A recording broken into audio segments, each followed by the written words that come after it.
ಭಾಗ್ಯ ಎನ್ನಲೇ ಪುಣ್ಯ ಎನ್ನಲೇ. ಎಸ್, ಈ ರೀತಿಯ ಹಾಡನ್ನು ಮಿಥುನ ರಾಶಿಯವರು ಫೆಬ್ರವರಿ ತಿಂಗಳಲ್ಲಿ ಡೆಫಿನೆಟ್ಲಿ ಗುನುಗ್ತಾರೆ. ಯಾಕೆ ಅಂದರೆ ಮಿಥುನ ರಾಶಿಯವರ ಭಾಗ್ಯಸ್ಥಾನಕ್ಕೆ ಗ್ರಹಗಳ ಸಮಾವೇಶ ಆಗ್ತಾ ಇದೆ. ಭಾಗ್ಯಸ್ಥಾನದಲ್ಲಿ ಕೂತಿರುವ ಗ್ರಹಗಳು ಮಿಥುನ ರಾಶಿಯವರಿಗೆ ಏನೆಲ್ಲ ಭಾಗ್ಯಗಳನ್ನು ಕೊಡಬೇಕು ಅಂತ ಚರ್ಚೆ ಮಾಡ್ತಾ ಇದ್ದಾರೆ. ಆದರೆ ಸ್ವಲ್ಪ ಯಾಮಾರಿದರು. ಇದು ಯಾರು ಬರೆದ ಕಥೆಯೋ, ನನಗಾಗಿ ಬಂದ ವ್ಯಥೆಯೋ, ಈ ರೀತಿಯ ಹಾಡನ್ನು ಗುನುಗಬೇಕಾಗತ್ತೆ. ಸ್ಕಿಪ್ ಮಾಡದೆ ವಿಡಿಯೋನ ಪೂರ್ತಿಯಾಗಿ ನೋಡಿ, ಎಲ್ಲಿ ಎಚ್ಚರಿಕೆ ತಗೋಬೇಕು ಅನ್ನೋದು ನಿಮಗೆ ಗೊತ್ತಾಗುತ್ತೆ. ಸೊ ಮೊದಲನೇದಾಗಿ ಮಿಥುನ ರಾಶಿಯಾಧಿಪತಿ ಬುಧ. ಸೊ ಇವರು ಸಿಕ್ಕಾಬಿಟ್ಟೆ ಇಂಟೆಲಿಜೆಂಟ್, ಬುದ್ಧಿವಂತರು, ಹಾಸ್ಯ ಪ್ರಿಯರು, ಮಾತಿನ ಮಲ್ಲರು, ಯಾವಾಗಲೂ ಸ್ವಲ್ಪ ಬಿಸ್ನೆಸ್ ಬಗ್ಗೆ ಯೋಚನೆ ಮಾಡ್ತಾ ಇರ್ತಾರೆ. ಸೊ ಇವರು ಗೌರ್ಮೆಂಟ್ ಜಾಬಲ್ಲಿರಲಿ, ಪ್ರೈವೇಟ್ ಜಾಬಲ್ಲಿರಲಿ, ಬಿಸ್ನೆಸ್ ಅಂದರೆ ಯಾವುದಾದ್ರೂ ಒಂದು ಬಿಸ್ನೆಸ್ಸಲ್ಲಿ ಇನ್ವಾಲ್ವ್ ಆಗಿ ಟ್ರೈ ಮಾಡ್ತಾರೆ ಅಥವಾ ಇನ್ವಾಲ್ವ್ ಆಗಿರ್ತಾರೆ. ಸೊ ಇದು ಇವರ ಗುಣಲಕ್ಷಣಗಳು. ಇನ್ನೂ ತುಂಬ ಹೇಳ್ಬೋದು, ಬಟ್ ನಕ್ಷತ್ರಗಳ ಆಧಾರದ ಮೇಲೆ ಕೆಲವು ಕ್ವಾಲಿಟೀಸ್ ಚೇಂಜ್ ಆಗ್ತದೆ. ಸೊ ಮೃಗಶಿರ ನಕ್ಷತ್ರ ಅವರಿಗೆ ಕುಜಾಧಿಪತಿ ಆಗ್ತಾರೆ. ಸೊ ಬುಧ ಕುಜ ಕಾಂಬಿನೇಷನ್ ಇರುತ್ತೆ. ಆರಿದ್ರ ನಕ್ಷತ್ರ ಅದು ಬುಧ ಆ್ಯಂಡ್ ರಾಹು ಆಗಿರುತ್ತೆ. ಆ್ಯಂಡ್ ಪುನರ್ವಸು ನಕ್ಷತ್ರ ಅದು ಬುಧ ಆ್ಯಂಡ್ ಗುರು. ಸೊ ಈ ಕಾಂಬಿನೇಷನ್ ಆಗಿರುತ್ತೆ. ಹಾಗಾಗಿ ಈ ನಕ್ಷತ್ರಗಳ ಆಧಾರದ ಮೇಲೆಯೂ ಅವರವರ ಗುಣಲಕ್ಷಣಗಳು ಬದಲಾಗ್ತದೆ. ಸೊ ಇದನ್ನು ನಾವು KP ಸಿಸ್ಟಮಲ್ಲಿ ಹೇಳೋದಾದರೆ, ಗ್ರಹಗಳು ಯಾವ ನಕ್ಷತ್ರದಲ್ಲಿ ಚಲಿಸ್ತಾ ಇದ್ದಾರೆ ಆ ನಕ್ಷತ್ರದ ಅಧಿಪತಿಗಳು ಮತ್ತು ಉಪ ನಕ್ಷತ್ರ ಅಧಿಪತಿಗಳು ಅಂತ ಇರ್ತಾರೆ, ಅವರನ್ನು ಬಲಗೊಳಿಸ್ತಾರೆ. ಸ್ನೇಹ ಇದ್ದರೆ ಓಕೆ, ಬಟ್ ಎನಿಮಿಸ್ ಆದರೆ ಸ್ವಲ್ಪ ತೊಂದರೆಗಳು ಜಾಸ್ತಿ ಇರ್ತದೆ. ಹಾಗಾಗಿ ಒಂದು ಕುಂಡಲಿಯನ್ನು ನೋಡಬೇಕಾದ್ರೆ ಇದನ್ನು ಡೀಟೇಲ್ಡಾಗಿ ನೋಡಿ ಆಕ್ಯುರೇಟಾಗಿ ಪ್ರಿಡಿಕ್ಷನ್ ಕೊಡ್ಬೋದು. ಬಟ್ ರಾಶಿ ಭವಿಷ್ಯ ಹೇಳಬೇಕಾದ್ರೆ ಎಲ್ಲವನ್ನ ಕ್ಯಾಲ್ಕುಲೇಟ್ ಮಾಡ್ತಾ ಹೇಳ್ತಾ ಕೂತ್ಕೊಂಡ್ರೆ ನಿಮಗೆ ಏನೂ ಅರ್ಥ ಆಗಲ್ಲ ಆ್ಯಂಡ್ ಸುದೀರ್ಘ ವಿಡಿಯೋ ಆಗುತ್ತೆ. ಸೊ ಜನರಲ್ ಆಗಿ ಮಿಥುನ ರಾಶಿಯ ಎಲ್ಲರಿಗೂ, ಎಲ್ಲ ನಕ್ಷತ್ರದವರಿಗೂ ಜನರಲ್ ಪ್ರಿಡಿಕ್ಷನ್ ಥರ ತಗೊಳ್ಳೋಣ. ಈಗ ಮಿಥುನ ರಾಶಿಯವರಿಗೆ ಗ್ರಹಗಳ ಪ್ಲೇಸ್ಮೆಂಟ್ ನೋಡೋಣ. ರಾಶಿಯಲ್ಲೇ ಗುರು ಅಂದರೆ ಲಗ್ನದಲ್ಲೇ ಗುರು ನೋಡಿ. ಲಗ್ನಕ್ಕೆ ಗುರು ಬಂದಾಗ ಲಗ್ನ ಗುರು ನರೋ ದುಃಖಂ ಅಂತಾರೆ, ಅಂದರೆ ಜನ್ಮಗುರು ನರೋ ದುಃಖಂ ಅಂತಾರೆ. ಇದಕ್ಕೊಂದು ಸಣ್ಣ ಎಕ್ಸಾಂಪಲ್, ದೀಪ ನೋಡಿ ಸುತ್ತಲೂ ಬೆಳಕು ಚೆಲ್ಲುತ್ತೆ, ಬಟ್ ತನ್ನ ಬುಡದಲ್ಲಿ ಕತ್ತಲನ್ನು ಇಟ್ಕೊಂಡಿರುತ್ತೆ. ಅದೇ ರೀತಿ ಗುರು ತಾನಿರುವ ಮನೆಗೆ ಕತ್ತಲನ್ನು ಕೊಟ್ಟರು, ತಾನು ದೃಷ್ಟಿಸುವ ಮನೆಗೆ ಬೆಳಕನ್ನು ಚೆಲ್ತಾರೆ. ಸೊ ಹಾಗಾಗಿ ಗುರುವಿನ ದೃಷ್ಟಿ 9ನೇ ಮನೆಗಿದೆ, ಅಂದರೆ ನಿಮ್ಮ ಭಾಗ್ಯಸ್ಥಾನಕ್ಕಿದೆ. ಸೊ ತಲೆ ಕೆಡಿಸ್ಕೊಳ್ಳೋದೇ ಬೇಡ. ಎಲ್ಲೋ ಒಂದು ಕಡೆ ಮಾನಸಿಕ ಒತ್ತಡ, ಸಿಕ್ಕಾಬಿಟ್ಟೆ ಕೆಲಸದ ಒತ್ತಡಗಳು ಇವೆಲ್ಲ ತಂದು ಕೊಟ್ಟರು, ಬಟ್ ಭಾಗ್ಯ ನಿಮಗೆ ಹಣದ ಹರಿವು, ಹಣದ ನೆರವು, ಈ ಥರದ್ದೆಲ್ಲ ಅವಕಾಶಗಳು ಗುರುವಿನ ಕಡೆಯಿಂದನೂ ಸಿಗ್ತವೆ. ಸೊ ಜನ್ಮ ಗುರುವಿನ ಬಗ್ಗೆ ತಲೆ ಕೆಡಿಸ್ಕೋಬೇಡಿ. ಜನ್ಮ ಗುರು ದೃಷ್ಟಿ ಕೊಡ್ತಾ ಇದ್ದಾರಲ್ಲ, ಅಲ್ಲಿ ನಿಮಗೆ ಭಾಗ್ಯ ಇದೆ. ಸೊ ಹಾಗಾಗಿ ಈಗ ಭಾಗ್ಯಸ್ಥಾನಕ್ಕೆ ಬುಧ 3ನೇ ತಾರೀಕು, ಸೂರ್ಯ 13ನೇ ತಾರೀಕು, ಶುಕ್ರ 6ನೇ ತಾರೀಕು, ಮಂಗಳ 23ನೇ ತಾರೀಕು ಎಂಟ್ರಿ ಆಗ್ತಾರೆ. ಇನ್ನು ಕರ್ಮಸ್ಥಾನದಲ್ಲಿ ಶನಿ ಮಹಾತ್ಮರು ತುಂಬ 1 ವರ್ಷದ ಹಿಂದೆನೇ ಬಂದು ಕೂತಿದ್ದಾರೆ. ಅದೇ ರೀತಿ ಕೇತು ಕೂಡ ಡಿಸೆಂಬರ್ವರೆಗೂ ಇಲ್ಲೇ ಇರ್ತಾರೆ. ಇದು ನಮ್ಮ ಗ್ರಹಗಳ ಪ್ಲೇಸ್ಮೆಂಟ್ ಆಗಿದೆ. ಸೊ ಈಗ ಈ ಒಂದು ಗ್ರಹಗಳ ಪ್ಲೇಸ್ಮೆಂಟಿಂದ ಬೇರೆ ಬೇರೆ ಕ್ಷೇತ್ರಗಳಲ್ಲಿ ಹೇಗಿದೆ. ಮೊದಲನೇದಾಗಿ ಹಣಕಾಸು ತಗೊಳ್ಳೋಣ. ಹಣಕಾಸು ಅಂದಾಗ 2ನೇ ಮನೆ, 6ನೇ ಮನೆ, 9ನೇ ಮನೆ, 11ನೇ ಮನೆ ನಮ್ಮ ವ್ಯಯಸ್ಥಾನವನ್ನು ನೋಡಬೇಕು. ಬಟ್ ಈಗ ನಿಮಗೆ 2ನೇ ಮನೆ ಅಂದರೆ ನಮ್ಮ ಬ್ಯಾಂಕ್ ಬ್ಯಾಲೆನ್ಸ್, ಸೇವಿಂಗ್ಸ್ ಎಲ್ಲವನ್ನು ಹೇಳುತ್ತೆ. ಭಾಗ್ಯಸ್ಥಾನದಲ್ಲಿ ಗ್ರಹಗಳ ಸಮಾವೇಶ ಆಗಿರೋದ್ರಿಂದ ಹಣದ ಹರಿವು ತುಂಬ ಚೆನ್ನಾಗಿರುತ್ತೆ. ಸ್ಪೆಷಲಿ ರಾಹು ಅಲ್ಲೇ ಇದ್ದಾರೆ, ಶುಕ್ರ ಸೇರ್ಕೊಂಡಿದ್ದಾರೆ, ಬುಧ, ಸೂರ್ಯ, ಮಂಗಳ 23ನೇ ತಾರೀಕು ಬಂದು ಸೇರ್ಕೊಳ್ತಾರೆ. ಹಾಗಾಗಿ ಹಣದ ಹರಿವಿಗೆ ಕೊರತೆ ಇಲ್ಲ. ಸೊ ಯಾರಿಗೆ ಹಣ ಜಾಸ್ತಿ ಬರುತ್ತೆ ಅಂದರೆ, ಈ ಮಾತು ಮತ್ತು ಜ್ಞಾನವನ್ನು ಬಳಸ್ಕೊಂಡು ಯಾರು ಬಿಸ್ನೆಸ್ ಮಾಡ್ತಾ ಇದ್ದೀರಲ್ಲ, ಅಂದರೆ ಟ್ಯೂಷನ್ ನಡೆಸ್ತಾ ಇರೋರು, ಟ್ರೈನಿಂಗ್ ಇನ್ಸ್ಟಿಟ್ಯೂಟ್ ನಡೆಸ್ತಾ ಇರೋರು, ಕೌನ್ಸ್ಲಿಂಗ್ ಜಾಬನ್ನು ಆಯ್ಕೆ ಮಾಡ್ಕೊಂಡಿರೋರು, ನಿಮಗೆಲ್ಲ ಚೆನ್ನಾಗಿದೆ. ಮತ್ತು ಆನ್ಲೈನ್ ಟ್ರೇಡಿಂಗ್ ಮಾಡೋರಿಗೂ ತುಂಬ ಚೆನ್ನಾಗಿದೆ. ಸೊ ಈಗೇನು ಮಾಡಬೇಕಪ್ಪ ಅಂದರೆ, ಈಗ ಹಣ ಏನೋ ಬರ್ತಾ ಇದೆ, ಬಟ್ ಈ ತುಂಬ ಬುದ್ಧಿ ಯೂಸ್ ಮಾಡಿ ಹಣನ ಮಲ್ಟಿಪಲ್ ಮಾಡೋಣ ಅಂತ ಹೇಳಿ ಏನಾದರೂ ಆನ್ಲೈನಲ್ಲಿ ನೀವು ಹಣನ ಹೂಡಿಕೆ ಮಾಡಿ ಲಾಭ ಗಳಿಸೋಣ ಅಂತ ಹೋಗ್ತಾ ಇದ್ದರೆ ಅಲ್ಲಿ ಸ್ಕ್ಯಾಮ್ಗೆ ಒಳಗಾಗಬಹುದು. ಸೊ ಅದ್ರ ಕಡೆ ಎಚ್ಚರಿಕೆ ಇರಿ. ಬಟ್ ಬೇರೆ ಯಾವ್ಯಾವ ಮೂಲದಿಂದ ಹಣ ಬರ್ಬೋದು ಅನ್ನೋದನ್ನು ಹೋಗ್ತಾ ನೋಡೋಣ. ಯಾಕೆಂದರೆ ಉದ್ಯೋಗ, ವ್ಯಾಪಾರದ ವಿಚಾರಗಳಲ್ಲಿ ಈ ಹಣದ ವಿಚಾರ ಕನೆಕ್ಟ್ ಆಗುತ್ತೆ. ಓಕೆ, ಈಗ ಆರೋಗ್ಯದ ವಿಚಾರ ಮಾತಾಡೋಣ. ಆರೋಗ್ಯಕ್ಕೆ ಸಂಬಂಧಪಟ್ಟಂತೆ ಮಂಗಳ ಇಲ್ಲಿ ಮಕರ ರಾಶಿಯಲ್ಲಿ ಇದ್ದಾಗಲೂ ನಿಮಗೆ ತೊಂದರೆ ಕೊಟ್ಟಿದ್ದಾರೆ. ಸಣ್ಣ ಪುಟ್ಟ ಗಾಯಗಳಾಗೋದು, ಈ ರಕ್ತಕ್ಕೆ ಸಂಬಂಧಪಟ್ಟಂಥ ವಿಚಾರಗಳಲ್ಲಿ ನಿಮಗೆ ತೊಂದರೆ ಆಗಿರುತ್ತೆ. BP, ಬೇರೆ ಥರದ ಇನ್ಫೆಕ್ಷನ್, ಈ ಥರದ್ದೆಲ್ಲ ಆಗ್ತಾ ಇರುತ್ತೆ. ಬಟ್ ಅದು ಇನ್ನೂ ಹೆಚ್ಚಾಗೋದಕ್ಕೆ ಕಾರಣ 9ನೇ ಮನೆಯಲ್ಲಿ ಅದು ಬುಧ, ರಾಹು, ಸೂರ್ಯನ ಜೊತೆ ಸೇರ್ಕೊಳ್ತಾ ಇದ್ದಾರೆ. ಹೀಟ್ ಜಾಸ್ತಿ ಆಗ್ತಾ ಇದೆ ನಿಮ್ಮ ಬಾಡಿಲಿ, ಕಣ್ಣು ಹುರಿ. ಅದೇ ರೀತಿ BP ಬಗ್ಗೆ ನೀವು ಭಾಳ ಕೇರ್ಫುಲ್ ಆಗಿರಬೇಕು, ಸ್ಪೆಷಲಿ ಫೆಬ್ರವರಿ ತಿಂಗಳಲ್ಲಿ. ಸೊ ನೀವೇನಾದರೂ ಔಷಧಿಗಳನ್ನ ತೊಗೊಳ್ತಾ ಇದ್ದರೆ ಅದನ್ನು ರೆಗ್ಯುಲರಾಗಿ ತೊಗೊಳ್ಳಿ, ಮಿಸ್ ಮಾಡೋಕ್ಕೆ ಹೋಗ್ಬೇಡಿ. ಸೊ ಆರೋಗ್ಯದ ಬಗ್ಗೆ ಎಚ್ಚರಿಕೆ ಇರಲೇಬೇಕು. ಇನ್ನು ಅದಾದಮೇಲೆ ಪ್ರೀತಿ ಪ್ರೇಮ, ಎಸ್ ಫೆಬ್ರವರಿ ತಿಂಗಳು ಸ್ಪೆಷಲಿ ಪ್ರೇಮಿಗಳ ತಿಂಗಳು. 14ನೇ ತಾರೀಕು ಪ್ರೇಮಿಗಳ ದಿನಾಚರಣೆ ಇದೆ. ಸೊ ಎಲ್ಲ ಪ್ರೇಮಿಗಳಿಗೂ ಒಳ್ಳೆಯದಾಗಲಿ, ನಿಮ್ಮ ಸ್ವಚ್ಛಂದ ಪ್ರೀತಿಯನ್ನು ಕಾಪಾಡ್ಕೊಳ್ಳಿ. ಬಟ್ ಮಿಥುನ ರಾಶಿಯವರಿಗೆ ಏನಾಗ್ಬೋದು, ಸ್ಪೆಷಲಿ ಪ್ರೇಮಿಗಳ ದಿನಾಚರಣೆ ಎಂದೇ ನಿಮ್ಮ ಪ್ರೀತಿಯಲ್ಲಿ ಒಂದು ಅಪನಂಬಿಕೆ ಹುಟ್ಟಬಹುದು. ಯಾಕೆ ಅಂದರೆ ಶುಕ್ರ ಬಂದು ರಾಹುವಿನ ಜೊತೆ ಯುತಿ ಆಗ್ತಾ ಇದೆ. ಎಲ್ಲೋ ಒಂದು ಕಡೆ ನಿಮ್ಮ ಪ್ರೀತಿಯ ಮೇಲೆ ನಿಮಗೆ ಅಪನಂಬಿಕೆ ಬಂದು ನೀವು ದೂರ ಆಗೋದು ಕಾಣ್ತಾ ಇದೆ. ಬೇರೆಯವರ ಮಾತಿಗೆ, ಬೇರೆಯವರು ತಂದಾಕುವ ಬುದ್ಧಿಗೆ ನೀವು ಬಲಿಯಾಗಬೇಡಿ. ಹಾಗಾಗಿ ನಿಮ್ಮ ಪ್ರೀತಿಯನ್ನು ಉಳಿಸ್ಕೋಬೇಕು ಅಂದರೆ ಪರಸ್ಪರ ನಂಬಿಕೆ ಇಂಪಾರ್ಟೆಂಟ್. ಅದು ಈ ತಿಂಗಳು ಆ ನಂಬಿಕೆಯನ್ನು ಕಳ್ಕೊಬೇಡಿ.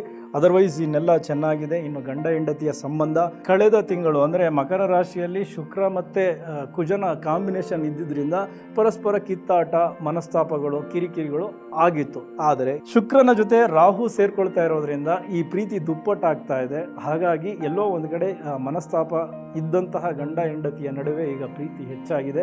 ಸೊ ಪರಸ್ಪರ ಅನ್ಯೂನ್ಯತೆ, ಪ್ರೀತಿ ಎಲ್ಲವೂ ಕಾಣ್ತಾ ಇದ್ದೀರಾ, ಅದು ಹಾಗೆ ಇರಲಿ.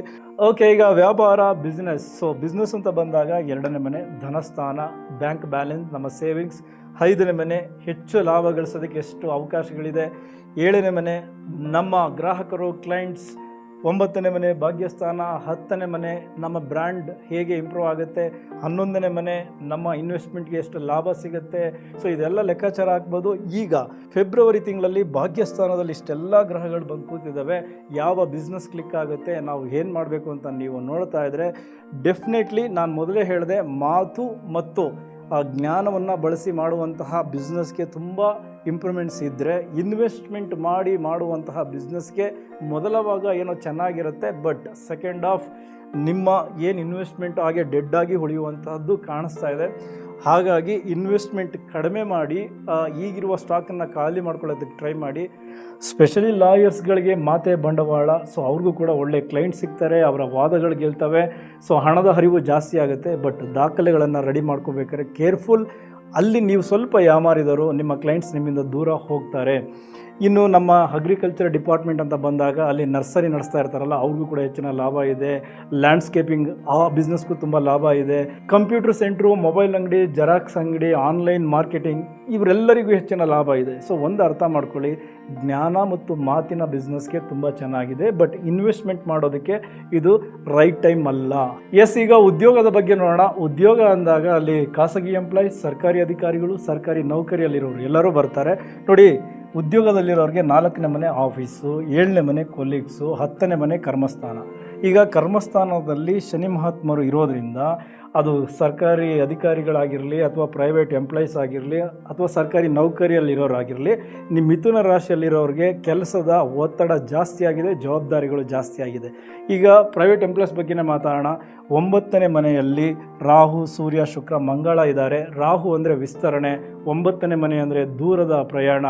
ನಿಮ್ಮ ಜಾಬ್ ಇನ್ನೊಂದು ಹಂತಕ್ಕೆ ಮೇಲೋಗುತ್ತೆ, ಸಂಬಳನೂ ಜಾಸ್ತಿ ಆಗುತ್ತೆ, ಪ್ರಮೋಷನ್ ಸಿಗುತ್ತೆ. ಯಾಕೆಂದರೆ ಹಾರ್ಡ್ ವರ್ಕ್ ಮಾಡ್ತಾ ಇದ್ದೀರಾ, ಹೆಚ್ಚಿನ ಜವಾಬ್ದಾರಿ ತೊಗೊಂಡಿದ್ದೀರಾ, ಡೆಫಿನೆಟ್ಲಿ ಅದೆಲ್ಲ ಸಿಗಲೇಬೇಕು. ಏನಾದರೂ ವಿದೇಶದಲ್ಲಿ ಕೆಲಸವನ್ನು ಟ್ರೈ ಮಾಡ್ತಾ ಇದ್ದರೆ ಡೆಫಿನೆಟ್ಲಿ ಗುಡ್ ನ್ಯೂಸ್ ಇದೆ. ಹೊಸದಾಗಿ ಯಾರು ಕೆಲಸಕ್ಕೆ ಟ್ರೈ ಮಾಡ್ತಾ ಇದ್ದಾರೆ ಅವ್ರಿಗೂ ಇದೆ. ಜಾಬ್ ಬಿಟ್ಟು ಬೇರೆ ಜಾಬ್ ನೋಡೋಣ, ಸಂಬಳ ಜಾಸ್ತಿ ಮಾಡ್ಕೊಳ್ಳೋಣ ಅಂತಿದ್ರೆ ಅವ್ರಿಗೂ ಗುಡ್ ನ್ಯೂಸ್ ಇದೆ. ಓಕೆ, ಈಗ ಸರ್ಕಾರಿ ಅಧಿಕಾರಿಗಳಿಗೆ ಹೇಗಿದೆ? ಕರ್ಮಸ್ಥಾನದಲ್ಲಿ ಶನಿ ಇರೋದ್ರಿಂದ ಹೆಚ್ಚಿನ ಜವಾಬ್ದಾರಿ ನಿಮ್ಮ ಹೆಗಲೇರಿದೆ. ನಿಮ್ಮ ಕೈ ಕೆಳಗಡೆ ಕೆಲಸ ಮಾಡೋರು ನಿಮಗೆ ಕೈ ಕೊಡ್ತಾ ಇದ್ದಾರೆ, ರಜಾ ಆಗ್ತಾ ಇದ್ದಾರೆ. ಹಾಗಾಗಿ ಎಲ್ಲ ಕೆಲಸವನ್ನು ನೀವು ಒಬ್ಬರೇ ನಿಭಾಯಿಸಬೇಕು ಅನ್ನುವಂಥ ಸ್ಥಿತಿ ನಿರ್ಮಾಣ ಆಗಿದೆ. ಅದಕ್ಕೆ ಕಾರಣ ಶನಿ ಮಹಾತ್ಮರು ನಿಮ್ಮನ್ನು ಚೆಕ್ ಮಾಡ್ತಾ ಇದ್ದಾರೆ. ಇಲ್ಲಿ ಗೆದ್ಬಿಡಿ. 9ನೇ ಮನೆಯಲ್ಲಿ ಮೇಲಧಿಕಾರಿಗಳಿಂದ ಮನ್ನಣೆ, ಗೌರವ, ಬಡ್ತಿ ಎಲ್ಲ ಸಿಗ್ತಾ ಇದೆ. ಅದರ ಜೊತೆಗೆ ವರ್ಗಾವಣೆ ಏನಾರ ಬಯಸ್ತಾ ಇದ್ದರೆ ನೀವು ಅಂದುಕೊಂಡಂತಹ ಜಾಗಕ್ಕೆ, ನೀವು ಅಂದುಕೊಂಡಂತಹ ಪೋಸ್ಟೇ ಸಿಗ್ತಾ ಇದೆ. 9ನೇ ಮನೆ ಬಂದ್ಬಿಟ್ಟು ದೂರ ಪ್ರಯಾಣ, ರಾಹು ಬಂದ್ಬಿಟ್ಟು ವಿಸ್ತರಣೆ, 9ನೇ ಮನೆಗೆ ಗುರುಗಳ ದೃಷ್ಟಿ. ಸೊ ಹಾಗಾಗಿ ಎಲ್ಲ ಕಾಂಬಿನೇಷನ್ ಚೆನ್ನಾಗಿರೋದ್ರಿಂದ ನೀವು ಅಂದುಕೊಂಡಂಗೆ ನಿಮ್ಮ ಉದ್ಯೋಗದಲ್ಲಿ ನಿಮಗೆ ಬಡ್ತಿ ಸಿಗುತ್ತೆ. ಓಕೆ, ಎಲ್ಲವೂ ಚೆನ್ನಾಗಿದೆ. ಬಟ್ ರಾಹು ಬುಧ ಏನು ಹೇಳ್ತಾರೆ ಅಂದರೆ ಬೇರೆಯವರ ತಪ್ಪಿಗೆ ನೀವು ಶಿಕ್ಷೆ ಅನುಭವಿಸಬೇಕಾಗತ್ತೆ. ಸೊ ದಾಖಲೆಗಳಲ್ಲಿ ಸಹಿ ಹಾಕಬೇಕಾದರೆ ಪೇಪರನ್ನು 10 ಬಾರಿ ನೋಡಿ. ಅದಲ್ಲದೆ ರಾಹು ಅತಿ ಹೆಚ್ಚು ಆಸೆಯನ್ನು ಹುಟ್ಟಿಸ್ತಾರೆ. ಬೇಡದ ವಿಚಾರಗಳಿಗೆ ಅಂದರೆ ಲಂಚಕ್ಕೆ ಕೈ ಚಾಚುವಂತಹ ಸಂದರ್ಭಗಳು ಬಂದಾಗ ಭಾಳ ಹುಷಾರಾಗಿರಬೇಕು. ನೀವು ಸಿಕ್ಕಿ ಹಾಕಿಕೊಳ್ಳುವಂತಹ ಸಂದರ್ಭಗಳು ಎದುರಾಗ್ತದೆ. ಅದನ್ನು ಬಿಟ್ಟರೆ ಇನ್ನೆಲ್ಲವೂ ಉದ್ಯೋಗಕ್ಕೆ ಸಂಬಂಧಪಟ್ಟಂತೆ ತುಂಬ ಚೆನ್ನಾಗಿದೆ. ಓಕೆ, ಈಗ ಶಿಕ್ಷಣ ಕ್ಷೇತ್ರ, ಇಲ್ಲಿ ಟೀಚರ್ಸ್ ಬರ್ತಾರೆ, ಸ್ಟೂಡೆಂಟ್ಸ್ ಬರ್ತಾರೆ, ಪ್ರೈಮರಿಯಿಂದ ಹಿಡಿದು ಎಂಟ್ರೆನ್ಸ್ ಎಕ್ಸಾಮ್ ಬರೆಯೋರು, ಸಂಶೋಧನೆ ಮಾಡ್ತಾ ಇರೋರು, PhD ಮಾಡ್ತಾ ಇರೋರು ಎಲ್ಲರೂ ಇದ್ದಾರೆ. ಸೊ ಎಲ್ರಿಗೂ ಹೇಗಿದೆ ಅಂತ ನೋಡೋಣ. ಮೊದಲನೇದಾಗಿ ಶಿಕ್ಷಕರು. ನಾವು ಶಿಕ್ಷಕರಿಗೆ 4ನೇ ಮನೆಯನ್ನು ಅವರ ಶಾಲೆ ಅಂತ ಹೇಳ್ತೀವಿ. ಇಲ್ಲಿ 4ನೇ ಮನೆಯ ಅಧಿಪತಿ ಬುಧ 9ನೇ ಮನೆಯಲ್ಲಿ ಕೂತಿದ್ದಾರೆ. ಸೊ 9ನೇ ಮನೆಯಲ್ಲಿ ರಾಹು ಜೊತೆಯಾಗಿದ್ದಾರೆ. ರಾಹು ಅಂದರೆ ವಿಸ್ತರಣೆ. ಹಾಗಾಗಿ ಎಲ್ಲೋ ಒಂದು ಕಡೆ ಈಗ ನಿಮಗೆ ಪೋಸ್ಟಿಂಗ್ ಚೇಂಜ್ ಆಗ್ಬೋದು, ನಿಮ್ಮ ಸಂಬಳವೂ ಜಾಸ್ತಿ ಆಗ್ಬೋದು, ಅಥವಾ ಈಗಿರುವ ಜಾಗದಿಂದ ಇನ್ನೊಂದು ಜಾಗಕ್ಕೆ ನಿಮ್ಮನ್ನು ಕಳಿಸ್ಕೊಡ್ಬೋದು. ಆ ಜಾಗ ನಿಮಗೆ ಇಷ್ಟ ಆಗ್ಬೋದು. ಇನ್ನು ನಮ್ಮ ಪ್ರೈಮರಿ ಸ್ಟೂಡೆಂಟ್ಸ್ ಬಗ್ಗೆ ಬರೋಣ. 2ನೇ ಮನೆಯ ಅಧಿಪತಿ ಚಂದ್ರ ತಿಂಗಳ ಪೂರ್ತಿ ಸಂಚಾರ ಆಗ್ತಾ ಇರೋದ್ರಿಂದ ಸೊ ಒಂದೊಂದು ಸರಿ ಒಂದೊಂದು ಥರ ಇರುತ್ತೆ ನಿಮ್ಮ ಮೈಂಡ್ ಸೆಟ್. ಬಟ್ ಎಜುಕೇಷನ್ ಕಡೆ ಗಮನ ಕೊಡಿ, ಬೇರೆ ವಿಚಾರದ ಕಡೆ ಗಮನ ಜಾಸ್ತಿ ಬೇಡ. ಇನ್ನು 5ನೇ ಮನೆ 10th ಇಂದ ಡಿಗ್ರಿ ಸ್ಟೂಡೆಂಟ್ಸ್. 5ನೇ ಮನೆಗೆ ಗುರುಗಳ ದೃಷ್ಟಿ ಇದೆ. ಸೊ ಹಾಗಾಗಿ ನಿಮ್ಮ ಜ್ಞಾನಾರ್ಜನೆ ಚೆನ್ನಾಗಿ ಆಗ್ತಾ ಇದೆ, ಬೋಧನೆಯೂ ಕೂಡ ತುಂಬ ಚೆನ್ನಾಗಿ ಸಿಗ್ತಾ ಇದೆ. ಎಲ್ಲೋ ಒಂದು ಕಡೆ ಎಜುಕೇಷನಲ್ಲಿ ನೀವು ತುಂಬ ಫೀಲಲ್ಲಿದ್ದೀರಾ, ನಾನು ಚೆನ್ನಾಗಿ ಓದ್ತಾ ಇದ್ದೀನಿ, ಒಳ್ಳೆ ಮಾರ್ಕ್ಸ್ ತೆಗಿತೀನಿ ಅನ್ನೋ ಭರವಸೆ ನಿಮ್ಗೆ ಹುಟ್ಟಿದೆ. ಅದು ಹಾಗೆ ಇರಲಿ. ಅದೇ ರೀತಿ ಇನ್ನು PhD ಮಾಡ್ತಾ ಇರೋರು, ಸಂಶೋಧನೆ ಮಾಡ್ತಾ ಇರೋರಿಗೆ ಗುಡ್ ನ್ಯೂಸ್ ಕಾದಿದೆ. ತುಂಬ ಚೆನ್ನಾಗಿ ನಿಮ್ಮ ಸ್ಟಡಿ ಹೋಗ್ತಾ ಇದೆ. ಸೊ ನಿಮ್ಮೆಲ್ಲರಿಗೂ ಲಾಭ ಅಂತೂ ಇದೆ. ಸೊ ಶಿಕ್ಷಣ ಕ್ಷೇತ್ರದಲ್ಲಿ ಯಾವುದೇ ನಷ್ಟ ಇಲ್ಲ, ಎಲ್ಲರಿಗೂ ಲಾಭ ಇದೆ, ಖಂಡಿತ ಒಳ್ಳೆಯದಾಗುತ್ತೆ. ಇನ್ನು ನಮ್ಮ ಕಾನೂನಿನ ವಿಚಾರಕ್ಕೆ ಬರೋಣ. ಕಾನೂನು ಅಂದಾಗ ಮೊದಲು ನಾವು ನೋಡೋದು 6ನೇ ಮನೆ. ಸೊ 6ನೇ ಮನೆ ವೃಶ್ಚಿಕ ರಾಶಿ ಅಧಿಪತಿ ಕುಜ ಬಂದ್ಬಿಟ್ಟು ಎಲ್ಲಿದ್ದಾರೆ, ಮಕರ ರಾಶಿಯಲ್ಲಿ 23ನೇ ತಾರೀಕುವರೆಗೂ ಇದ್ದು 23ನೇ ತಾರೀಕು ನಂತರ ಭಾಗ್ಯಸ್ಥಾನಕ್ಕೆ ಹೋಗ್ತಾ ಇದ್ದಾರೆ. ಅಲ್ಲಿ ರಾಹು ಬುಧ ಸೂರ್ಯ ಶುಕ್ರನ ಜೊತೆ ಯುತಿ ಆಗ್ತಾ ಇದೆ. ಎಲ್ಲೋ ಒಂದು ಕಡೆ ನಿಮಗೆ ಈಗ ಒಂದು ದೊಡ್ಡ ಶಕ್ತಿ ಸಿಕ್ಬಿಟ್ಟಿದೆ, ಎನರ್ಜಿ ಸಿಕ್ಕಿದೆ, ಕೇಸ್ ಗೆದ್ಬಿಡ್ತೀವಿ ಅನ್ನುವಂತಹ ಬಲ ಸಿಗ್ತಾ ಇದೆ. 7ನೇ ಮನೆ ರಾಜಸಂಧಾನ. ಇಲ್ಲೇ ನಿಮಗೆ ಲಾಭ ಇರೋದು, ಯಾಕೆಂದರೆ ಲಗ್ನದಲ್ಲಿರುವ ಗುರು 7ನೇ ಮನೆ ಮೇಲೆ ದೃಷ್ಟಿ ಹಾಕಿದ್ದಾರೆ. ಹಾಗಾಗಿ ನಿಮ್ಮ ಶತ್ರುಗಳೇ ನಿಮ್ಮ ಹತ್ರ ಬಂದು ರಾಜಸಂಧಾನಕ್ಕೆ ಮುಂದಾಗ್ತಾ ಇದ್ದಾರೆ. ಇದರ ಲಾಭವನ್ನು ನೀವು ಪಡೆದುಕೊಳ್ಳಿ, ನಿಮಗೆ ಜಯ ಸಿಗುತ್ತೆ. ಓಕೆ, ಈಗ ಕೃಷಿ, ನಮ್ಮ ರೈತರು, ಅನ್ನದಾತರು, ಇವ್ರಿಗೆ ಹೇಗಿದೆ ನೋಡಿ. ಕೃಷಿ ಅಂತ ಬಂದಾಗ 4ನೇ ಮನೆ ಜಮೀನು, 10ನೇ ಮನೆ ನಮ್ಮ ಕರ್ಮಸ್ಥಾನ. ಇಲ್ಲಿ 10ನೇ ಮನೆಯಲ್ಲಿ ಶನಿ ಮಹಾತ್ಮರು ಇರೋದ್ರಿಂದ ಇವರು ತುಂಬ ಹಾರ್ಡ್ ವರ್ಕ್ ಮಾಡಲೇಬೇಕು. ಆದರೆ ಇವರೇನಾದರೂ ಆಳುಗಳನ್ನು ನಂಬಿಕೊಂಡು ಕೆಲಸ ಮಾಡ್ತಾ ಇದ್ರೆ, ಕೃಷಿಯನ್ನು ಮಾಡ್ತಾ ಇದ್ರೆ, ಈಗಂತೂ ಆ ಕೆಲಸಗಳು ಮುಗಿಯೋ ಸ್ಥಿತಿಲಿ ಕಾಣ್ತಾ ಇಲ್ಲ, ತುಂಬ ನಿಧಾನ ಆಗುತ್ತೆ. ಸೊ ಈಗ ಆಳುಗಳನ್ನು ಬಿಟ್ಬಿಡಿ, ಅವರು ಬೇಕಂತ ಕೈ ಕೊಡ್ಬೋದು. ನೀವೇ ಹೆಚ್ಚು ಹಾರ್ಡ್ ವರ್ಕ್ ಮಾಡಿ. ಶನಿ ಮಹಾತ್ಮರು ಅದನ್ನು ಗಮನಿಸ್ತಾ ಇದ್ದಾರೆ. ಹೆಚ್ಚಿನ ಲಾಭ ಮುಂದೆ ಕೊಟ್ಟೇ ಕೊಡ್ತಾರೆ. ಅವರು ಜಲತತ್ವ ರಾಶಿಯಲ್ಲಿ ಕುಂತಿರೋದ್ರಿಂದ ನೀವೇನಾದ್ರು ಹೊಸದಾಗಿ ಬೋರ್ ಹಾಕ್ಸ್ಬೇಕು ಅಂತಿದ್ರೆ ಡೆಫಿನೆಟ್ಲಿ ನಿಮಗೆ ಆ ಬೋರ್ ಸಕ್ಸಸ್ ಆಗುತ್ತೆ. ಜೊತೆಗೆ ಹಳೆ ಬೋರ್ವೆಲಲ್ಲಿ ನೀರು ಬರ್ತಾ ಇಲ್ಲ ಅಂದರೆ ಇದಕ್ಕಿದ್ದಂಗೆ ನೀರು ಬರ್ಬೋದು. ಯಾಕೆಂದರೆ ಶನಿ ಮಹಾತ್ಮರು ಆ ಲಾಭವನ್ನು ಕೊಡೋದಕ್ಕೆ ಅಂತಲೇ ಜಲತತ್ವ ರಾಶಿಯಲ್ಲಿ ಕೂತಿದ್ದಾರೆ. ಅದ್ರ ಜೊತೆಗೆ 9ನೇ ಮನೆಗೆ ಬುಧ ಬಂದಿದ್ದಾರೆ. ಅಲ್ಲಿ ಮಂಗಳ ಭೂಮಿಕಾರಕ ಕೂಡ ಇದ್ದಾರೆ. ನಿಮ್ಮ ಭೂಮಿಗೆ ಬೆಲೆ ಜಾಸ್ತಿ ಬರ್ಬೋದು. ನೀವು ಮಾರ್ತೀನಿ ಅಂತಂದರೆ ನಿಮ್ಮ ಜಮೀನು ಒಳ್ಳೆ ಬೆಲೆಗೆ ಮಾರಾಟ ಆಗುತ್ತೆ. ನೀವೇನಾದ್ರು ತಗೋಬೇಕು ಜಮೀನ ಅಂದರೆ ರೈಟ್ ಟೈಮ್ ತಗೊಳ್ಳೋದಕ್ಕೂ ತುಂಬ ಚೆನ್ನಾಗಿದೆ. ಆದರೆ ಮೋಸ ಹೋಗುವಂತಹ ಚಾನ್ಸಸ್ ರಾಹು ಮಾಡಬಹುದು. ನೀವು ಏನು ಡಾಕ್ಯುಮೆಂಟ್ಸ್ಗೆ ಸೈನ್ ಆಗ್ತೀರಾ ಅಲ್ಲಿ ಭಾಳ ಎಚ್ಚರಿಕೆಯಿಂದ ಇರಬೇಕು. ಮಿಥುನ ರಾಶಿಯವರಿಗೆ ನಾನು ಮೊದಲೇ ಹೇಳ್ದಂಗೆ ಭಾಗ್ಯ ಎನ್ನಲೇ ಪುಣ್ಯ ಎನ್ನಲೇ ಅನ್ನೋ ರೀತಿಲೇ ಇದೆ. ಬಟ್ ಸ್ವಲ್ಪ ಯಾಮಾರಿದ್ರು ಏನೆಲ್ಲ ಆಗುತ್ತೆ ಅನ್ನೋದು ರಾಹುವಿನಿಂದ ನಿಮಗೆ ಗೊತ್ತಾಗಿದೆಯಲ್ಲ. So be careful. ಇದೇ ರೀತಿ ಮಿಥುನ ರಾಶಿಯವರಿಗೆ ಪ್ರತಿ ತಿಂಗಳು ಭವಿಷ್ಯವನ್ನು ತರ್ತಾ ಇರ್ತೀನಿ. ಇಲ್ಲಿವರೆಗೂ ಈ ವಿಡಿಯೋ ನೋಡಿದ್ದಕ್ಕೆ ಧನ್ಯವಾದಗಳು. ನಿಮ್ಮ ಸಪೋರ್ಟ್ ಹೀಗೆ ಇರಲಿ. Thank you.